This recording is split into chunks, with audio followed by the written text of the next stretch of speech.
Shalom, selamat bergabung dalam program Baca Alkitab setiap hari. Saya berdoa semoga Bapak Ibu Saudaraku semua diberkati Tuhan melalui pendengaran dan perenungan firman Tuhan setiap hari. Selamat mendengar dan merenungkan. Tuhan Yesus memberkati.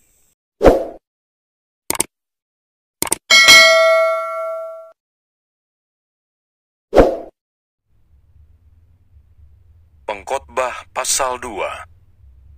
Hikmat dan kebodohan adalah hal yang sia-sia. Aku berkata dalam hati, mari, aku hendak menguji kegirangan. Nikmatilah kesenangan. Tetapi lihat, juga itu pun sia-sia. Tentang tertawa, aku berkata, itu bodoh. Dan mengenai kegirangan, apa gunanya? Aku menyelidiki diriku dengan menyegarkan tubuhku dengan anggur. Sedang akal budiku tetap memimpin dengan hikmat, dan dengan memperoleh kebebalan, sampai aku mengetahui apa yang baik bagi anak-anak manusia untuk dilakukan di bawah langit selama hidup mereka yang pendek itu. Aku melakukan pekerjaan-pekerjaan besar, mendirikan bagiku rumah-rumah, menanami bagiku kebun-kebun anggur. Aku mengusahakan bagiku kebun-kebun dan taman-taman, dan menanaminya dengan rupa-rupa pohon buah-buahan. Aku menggali bagiku kolam-kolam untuk mengairi dari situ tanaman pohon-pohon muda. Aku membeli budak-budak laki-laki dan perempuan, dan ada budak-budak yang lahir di rumahku. Aku mempunyai juga banyak sapi dan kambing domba, melebihi siapapun yang pernah hidup di Yerusalem sebelum aku. Aku mengumpulkan bagiku juga perak dan emas, harta benda raja-raja dan daerah-daerah. Aku mencari bagiku biduan-biduan dan biduanita-biduanita, dan yang menyenangkan anak-anak manusia, yakni banyak gundik. Dengan demikian, aku menjadi besar, bahkan lebih besar daripada siapapun yang pernah hidup di Yerusalem sebelum aku. Dalam pada itu, hikmatku tinggal tetap padaku. Aku tidak merintangi mataku dari apapun yang dikehendakinya, dan aku tidak menahan hatiku dari sukacita apapun. Sebab hatiku bersukacita karena segala jerih payahku. Itulah buah segala jerih payahku. Ketika aku meneliti segala pekerjaan yang telah dilakukan tanganku, dan segala usaha yang telah kulakukan untuk itu dengan jerih payah, lihatlah, segala sesuatu adalah kesia-siaan dan usaha menjaring angin. Memang tak ada keuntungan di bawah matahari. Lalu aku berpaling untuk meninjau hikmat, kebodohan dan kebebalan. Sebab apa yang dapat dilakukan orang yang menggantikan raja? Hanya apa yang telah dilakukan orang. Dan aku melihat bahwa hikmat melebihi kebodohan, seperti terang melebihi kegelapan. Mata orang berhikmat ada di kepalanya, sedangkan orang yang bodoh berjalan dalam kegelapan. Tetapi aku tahu juga bahwa nasib yang sama menimpa mereka semua. Maka aku berkata dalam hati, nasib yang menimpa orang bodoh juga akan menimpa aku. Untuk apa aku ini dulu begitu berhikmat? Lalu aku berkata dalam hati, bahwa ini pun sia-sia. Karena tidak ada kenang-kenangan yang kekal baik dari orang yang berhikmat maupun dari orang yang bodoh. Sebab pada hari-hari yang akan datang, kesemuanya sudah lama dilupakan. Dan orang yang berhikmat mati juga seperti orang yang bodoh. Oleh sebab itu, aku membenci hidup, karena aku menganggap menyusahkan apa yang dilakukan di bawah matahari, sebab segala sesuatu adalah kesia-siaan dan usaha menjaring angin. Aku membenci segala usaha yang kulakukan dengan jerih payah di bawah matahari, sebab aku harus meninggalkannya kepada orang yang datang sesudah aku. Dan siapakah yang mengetahui apakah orang itu berhikmat atau bodoh? Meskipun demikian, ia akan berkuasa atas segala usaha yang kulakukan di bawah matahari, dengan jerih payah dan dengan mempergunakan hikmat. Ini pun sia-sia. Dengan demikian, aku mulai putus asa terhadap segala usaha yang kulakukan dengan jerih payah di bawah matahari. Sebab, kalau ada orang berlelah-lelah dengan hikmat, pengetahuan dan kecakapan, maka ia harus meninggalkan bahagiannya kepada orang yang tidak berlelah-lelah untuk itu. Ini pun kesia-siaan dan kemalangan yang besar. Apakah faedahnya yang diperoleh manusia dari segala usaha yang dilakukannya dengan jerih payah di bawah matahari dan dari keinginan hatinya? Seluruh hidupnya penuh kesedihan dan pekerjaannya penuh kesusahan hati. Bahkan pada malam hari, hatinya tidak tenteram. Ini pun sia-sia. Tak ada yang lebih baik bagi manusia daripada makan dan minum dan bersenang-senang dalam jerih payahnya. Aku menyadari bahwa ini pun dari tangan Allah. Karena siapa dapat makan dan merasakan kenikmatan di luar Dia? Karena kepada orang yang dikenannya, Ia mengaruniakan hikmat, pengetahuan dan kesukaan. Tetapi orang berdosa ditugaskannya untuk menghimpun dan menimbun sesuatu yang kemudian harus diberikannya kepada orang yang dikenan Allah. Ini pun kesia-siaan dan usaha menjaring angin.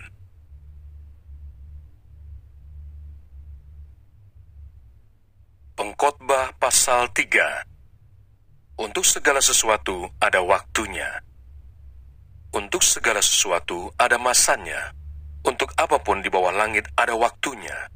Ada waktu untuk lahir, ada waktu untuk meninggal, ada waktu untuk menanam, ada waktu untuk mencabut yang ditanam, ada waktu untuk membunuh, ada waktu untuk menyembuhkan, ada waktu untuk merombak, ada waktu untuk membangun, ada waktu untuk menangis, ada waktu untuk tertawa, ada waktu untuk meratap, ada waktu untuk menari, ada waktu untuk membuang batu, ada waktu untuk mengumpulkan batu, ada waktu untuk memeluk, ada waktu untuk menahan diri dari memeluk, ada waktu untuk mencari, ada waktu untuk membiarkan rugi, ada waktu untuk menyimpan, ada waktu untuk membuang, ada waktu untuk merobek, ada waktu untuk menjahit, ada waktu untuk berdiam diri, ada waktu untuk berbicara, ada waktu untuk mengasihi, ada waktu untuk membenci, ada waktu untuk perang, ada waktu untuk damai.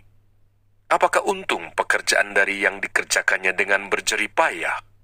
Aku telah melihat pekerjaan yang diberikan Allah kepada anak-anak manusia untuk melelahkan dirinya. Ia membuat segala sesuatu indah pada waktunya. Bahkan ia memberikan kekekalan dalam hati mereka. Tetapi manusia tidak dapat menyelami pekerjaan yang dilakukan Allah dari awal sampai akhir. Aku tahu bahwa untuk mereka tak ada yang lebih baik daripada bersuka-suka dan menikmati kesenangan dalam hidup mereka, dan bahwa setiap orang dapat makan, minum, dan menikmati kesenangan dalam segala jerih payahnya, itu juga adalah pemberian Allah. Aku tahu bahwa segala sesuatu yang dilakukan Allah akan tetap ada untuk selamanya. Itu tak dapat ditambah dan tak dapat dikurangi. Allah berbuat demikian supaya manusia takut akan Dia. Yang sekarang ada, dulu sudah ada, dan yang akan ada, sudah lama ada, dan Allah mencari yang sudah lalu. Ketidakadilan dalam hidup. Ada lagi yang kulihat di bawah matahari. Di tempat pengadilan, di situ pun terdapat ketidakadilan, dan di tempat keadilan, di situ pun terdapat ketidakadilan. Berkatalah aku dalam hati, Allah akan mengadili baik orang yang benar maupun yang tidak adil, karena untuk segala hal dan segala pekerjaan ada waktunya. Tentang anak-anak manusia, aku berkata dalam hati, Allah hendak menguji mereka dan memperlihatkan kepada mereka bahwa mereka hanyalah binatang. Karena nasib manusia adalah sama dengan nasib binatang. Nasib yang sama menimpa mereka, sebagaimana yang satu mati, demikian juga yang lain. Kedua-duanya mempunyai nafas yang sama, dan manusia tak mempunyai kelebihan atas binatang, karena segala sesuatu adalah sia-sia. Kedua-duanya menuju satu tempat, kedua-duanya terjadi dari debu, dan kedua-duanya kembali kepada debu. Siapakah yang mengetahui apakah nafas manusia naik ke atas dan nafas binatang turun ke bawah bumi? Aku melihat bahwa tidak ada yang lebih baik bagi manusia daripada bergembira dalam pekerjaannya, sebab itu adalah bahagiannya. Karena siapa akan memperlihatkan kepadanya apa yang akan terjadi sesudah dia?